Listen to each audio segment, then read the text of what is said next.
দেখুন, LPG gas যে কালোবাজারি, যে অটোয় ভরা হচ্ছে অসাধু ডিলারের কাছ থেকে পয়সার বিনিময়ে নিয়ে, কি বলার আছে বলুন? এগুলো তো আগে দেখেছেন লুকিয়ে চুরিও হতো। এখন তো খুল্লাম খুল্লা দোকান খুলে একেবারে গাড়ি দাঁড় করিয়ে এই গ্যাসগুলো নিচ্ছে, অথচ গরিব মানুষ এই ডিলারদের কাছ থেকে সঠিকভাবে আজকে সাপ্লাই পাচ্ছে না।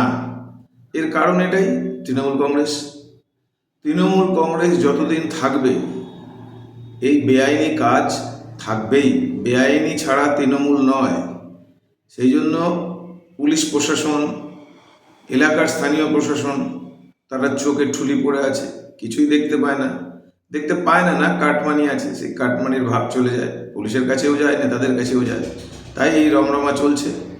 অথচ গরিব মানুষ, তাদের রান্নার জন্য, তাদেরকে সুবিধা দেওয়ার জন্য কেন্দ্রীয় সরকার যেভাবে পরিকল্পনা যোজনা বানিয়ে আজকে গ্যাস দিচ্ছে, যতটা নিয়ন্ত্রণে রেখে, দাম নিয়ন্ত্রণে রেখে উজালা গ্যাস দিচ্ছে ভর্তুকি দিয়ে, তো সেই জায়গায় দাঁড়িয়ে এটা তৃণমূলের, এটা একটা মানে যোজনা বলতে গেলে চলে।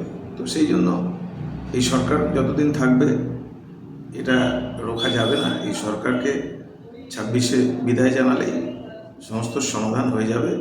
বেআইনিভাবে যে কাজ, বেআইনি প্রজেক্ট, প্রমোটিং, চুরি, জোর চুরি, এগুলো সবই বন্ধ হবে।